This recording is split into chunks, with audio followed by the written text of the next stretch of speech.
It's time for us to talk health, and today we will be discussing how to communicate effectively with the elderly. And to do justice to that is Anne Omolayo Ayunbadejo, a certified caregiver who specializes in geriatrics caregiving, and she's also the coordinator and founder of Jordan Spring Care. And today, that's going to be the focus, communicating effectively with the elderly. Yes. Such a pleasure to have you in the studio. Thank you very much. Yeah. I'm always delighted to be on this beautiful set. And to be honest with you, we started with dementia initially, and dementia cuts across all areas. Now we're talking about communication, which is the sharing and exchanging of information, meaningful information, despite their health challenges. So the elderly experience memory loss, which is actually associated with dementia, sensory loss. Maybe they lose their sense of sight, their hearing. It actually declines over time. It tones down.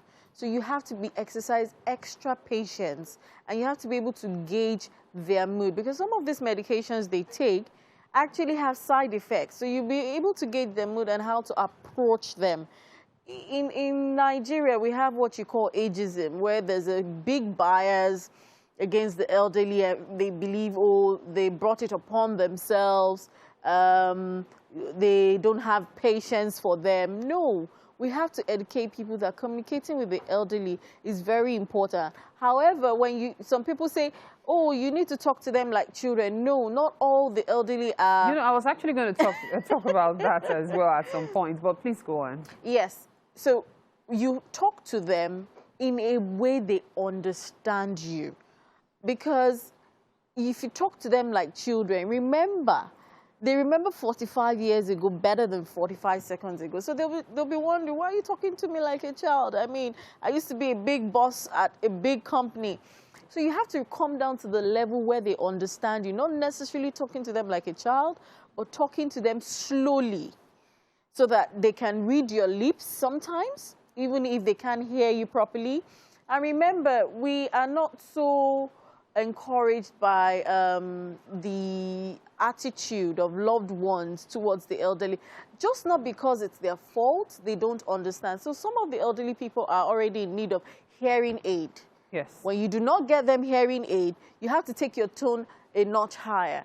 Now, if you do not modulate well, they will respond and say, why are you shouting at me? Yeah. So you have to be able to gauge how to communicate with them. It's very important, because you cannot expect them to respond like you and I are, you know, having this two-way conversation right now.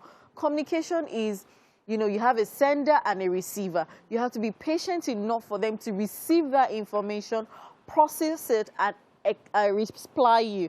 You can't expect that, oh, it's almost immediately, it's business as usual with the elderly. You are a professional. Yes. The way you're going to look at this and the way you're going to analyze this is different. Yes. However, not many people, in fact, several people, if not most people, cannot afford a caregiver.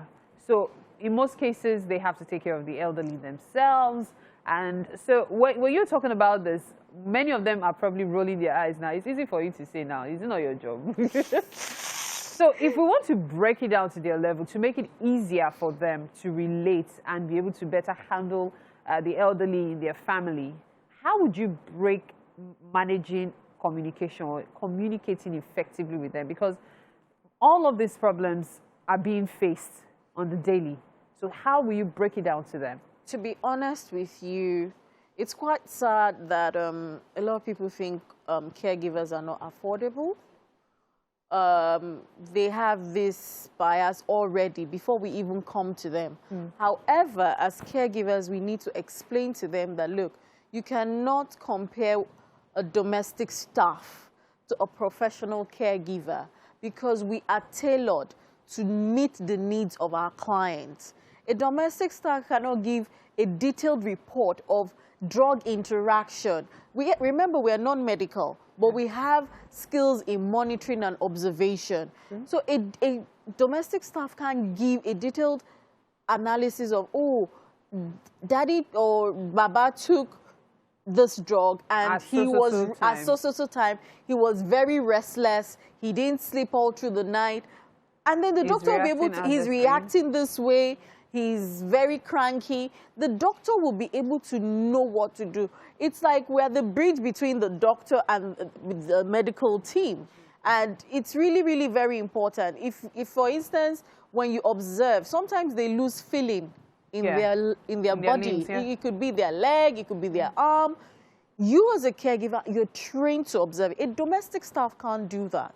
So you are basically making them uncomfortable. Remember, they're already embarrassed by their situation. Yes.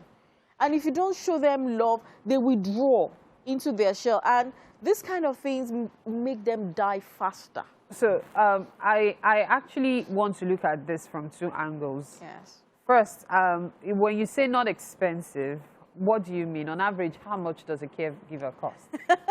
That's exposing the industry. Okay, depending on when you come for consultation, there are different packages.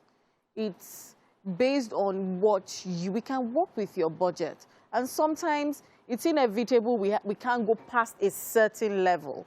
Like on the average, if you want to charge for a caregiving job, it starts from like maybe 5,000 and upwards, you know, per week, or not per week in the sense of the whole week, but per day. And then if they come to you and say, oh, we can't afford this, they can work something out for them. So it's not, don't dismiss it entirely. Yeah, because, you know, in most cases, people just have to really, really be careful who they're bringing into their houses. Yes. And also, at the same time, whether they can afford it on the long run, even if you really want to give your parents or the elderly the best medical care. Yes, okay, beautiful. We have to go now. Like, I feel like I could learn a whole lot more from you. And I'm sure... It's always a pleasure. Yes, there will be other ways. Definitely, there are media to reach her, social media, for example. So you can always communicate with her if you have questions. Thank you. So that's about it on Health Today. Thank you so much, Omolayo. Thank you very much.